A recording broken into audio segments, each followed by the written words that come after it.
सिर्फ एक टुकड़ा रात को चबाकर सो जाए, इतना करने से आप 100 साल तक निरोगी रहते हैं।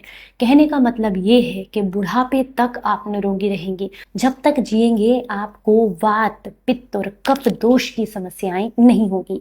वात, पित्त और कफ हमारे शरीर के लिए जरूरी है, लेकिन जब इनमें से दोष ज्यादा बढ़ने लगे तो तभी हमारा शरीर बीमार होने लगता है। तो इन्हें कंट्रोल करने में ये चीज आपको बेहद मदद करती है। क्या है, चलिए आपको बताते हैं। उम्मीद करती हूँ आज की ये जानकारी आपको बेहद पसंद आएगी। अगर आपको अच्छी लगे तो आप इसे औरों के साथ भी जरूर शेयर कीजिएगा। नमस्कार, आप सभी का आज की इस वीडियो में बहुत बहुत स्वागत है। अगर आपको ऐसा लगता है कि बहुत लंबे समय से आपको कफ से रिलेटेड समस्याएं हैं, तो ऐसे में ये चीज आपको बेहद लाभ देती है। कफ का दोष बढ़ने से आपके सिर में भारीपन रहता है, सर्दी, खांसी, जुकाम की समस्या ज्यादा रहती है, गले से संबंधित समस्याएं ज्यादा रहती हैं, फेफड़े कमजोर होने लगते हैं, तरह तरह की एलर्जी आपको घेर लेती है। इसके अलावा निद्रा बहुत ज्यादा आती है और वजन बढ़ने लगता है। तो अगर इस तरह की समस्याएं आपको देखने के लिए मिल रही हैं, तो ऐसे में ये चीज जो कि ज्यादातर किचन में ही अवेलेबल रहती है, आपको लाभ देती है। इसके बाद अगर हम बात करें पित्त की, अगर आपका पित्त बहुत ज्यादा बढ़ने लगता है तो ऐसे में आपको एसिडिटी, गैस, ब्लॉटिंग बहुत ज्यादा रहती है, यानी कि पेट से संबंधित समस्याएं बढ़ने लगती हैं। स्किन पर एक्ने यानी कि मुहासों की समस्या होने लगती है। आप गुस्सा बहुत ज्यादा करने लगते हैं, छोटी छोटी बात पर आपको बहुत ज्यादा तनाव हो जाता है, आप स्ट्रेस में रहते हैं और नींद आपकी हमेशा डिस्टर्ब रहती है। वहीं पर अगर आपको वायु का दोष बढ़ने लग जाए तो जोड़ों में दर्द की समस्या बढ़ने लगती है, शरीर में सूखापन रहने लगता है, त्वचा जो है सूखी रहती है, जिसकी वजह से आपको शरीर से कट कट की आवाज भी आने लगती है और जोड़ कमजोर होने लगते हैं। तो इन तीनों ही समस्याओं में ये चीज आपको बहुत लाभ देती है। हम यहाँ पर बात कर रहे हैं पिप्पली के बारे में। पिप्पली जो होती है ये आपके शरीर को जितने भी आपके त्रिदोष हैं उनसे दूर रखने में मदद करती है, लेकिन हर चीज के लिए इसको अलग अलग तरीके से इस्तेमाल करना होता है। पिप्पली को किन किन भाषाओं में क्या क्या कहा जाता है, सामने वीडियो में आपको दिखा दिया गया है। सबसे पहले इसके फायदे की बात करें तो ये कफ पर बहुत अच्छे से काम करती है। अगर आपको बहुत ज्यादा कफ की समस्या है, गले में इन्फेक्शन है, दर्द है, सूजन है, आवाज भारी हो गई है और फेफड़े कमजोर होने की वजह से सांस फूलती रहती है, दमा अस्थमा की समस्या है, तो ऐसे में पिप्पली का सेवन आपको लाभ देता है।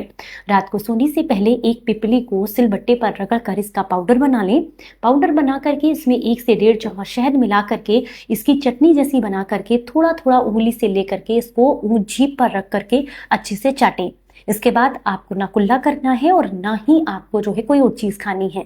कुछ दिनों तक इसका प्रयोग करने से इन सभी समस्याओं में आपको काफी अच्छे रिजल्ट्स देखने के लिए मिलते हैं। ये कफ दोष को दूर करने लगती है, यहाँ तक कि सर में होने वाले भारीपन और दर्द को भी दूर करती है। जिनको भी पेट से संबंधित समस्याएं हैं, जैसे कि पेट में कीड़े यानी कि आंतों में कीड़े होने की समस्या, अपच, गैस, एसिडिटी, ब्लॉटिंग या पित्त बिगड़ा हुआ अगर आपका है, तो ऐसे में आप इसका सेवन कर सकते हैं। ये सेवन आपको करना है छाछ के साथ में, लेकिन छाछ खट्टी नहीं होनी चाहिए।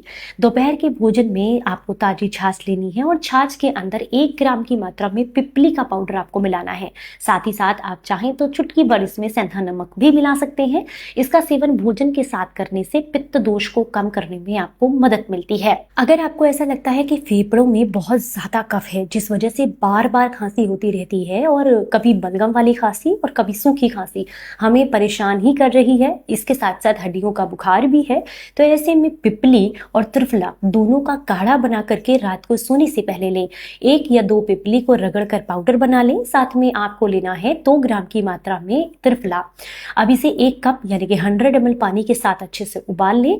उबाल कर जब ये आधा रह जाए, छान करके गुनगुना होने पर थोड़ा सा शहद मिला करके सिप सिप करके इसका सेवन करने से हड्डियों के बुखार को दूर करने में मदद मिलती है।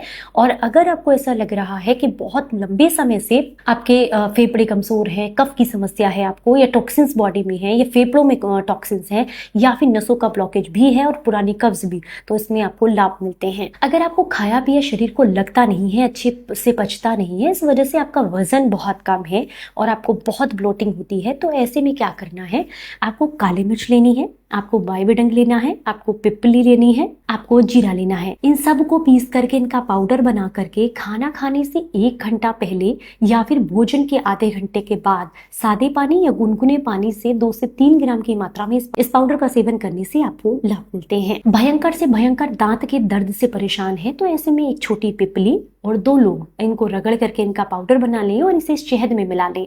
अब इसे आप जो है अपने दांत में वहां पर रखें जहां पर भी दांत में दर्द है। और अगर आपको ऐसा लगता है कि पूरे मुंह में बैक्टीरिया है जिसकी वजह से मुंह से बदबू भी आती रहती है, तो इसे मुंह में जीभ पर रखें और जीभ पर रख करके पूरे मुंह में धीरे धीरे मुंह के सलाइवा के साथ चाटें। ऐसा करने से मुंह की बदबू दूर हो जाती है और मुंह के बैक्टीरिया भी दूर होते हैं। अगर आपको ऐसा लगता है कि बहुत लंबे समय से हमें पुराना बुखार परेशान कर रहा है, जिसे हम हड्डियों का बुखार या टाइफाइड भी कहते हैं, तो ऐसे में आप इसका सेवन मुनक्का के साथ करें। जो काली मुनक्का होती है उसका सेवन आपको करना है। कैसे? तवे पर भून लें 4 से 5 काली मुनक्का, उनके बीज निकालते हैं और उसके अंदर चुटकी चुटकी भर ये पिपली का पाउडर डाल करके और मुंह में रख करके धीरे धीरे चबाएं। ऊपर से चाहे तो गुनगुना दूध भी पी सकते हैं रात को सोने से पहले। अगर इसका प्रयोग किया जाए तो ये आपके पुराने से पुराने बुखार को दूर कर देती है, थकान और कमजोरी को भी दूर करती है। इन सब के साथ साथ आप चाहते हैं कि ऐसी तो कोई समस्या नहीं है, लेकिन शरीर में टॉक्सिन्स ना जमा हो, हमारे वात पित्त कफ दोष दूर रहे शरीर से, तो ऐसे में आपको क्या करना है, एक छोटी पिपली हफ्ते में सिर्फ 2 बार मुंह के अंदर रखनी है। पिपली जो होती है उसको मुंह के अंदर रखना है, साथ में थोड़ा सा शहद मुंह में रखना है और धीरे धीरे करके इनको चबा चबा करके चूस करके खाना है रोजाना रात को सोने से पहले। ऐसा करने से भी आपको लाभ मिलेंगे। जानकारी अच्छी लगी हो तो ज्यादा से ज्यादा लोगों तक इसको शेयर कीजिएगा। चलिए फिर मिलूंगी किसी नई जानकारी के साथ, तब तक अपना बेहद ख्याल रखें और हंसते मुस्कुराते रहें। Stay healthy, stay happy. Bye bye.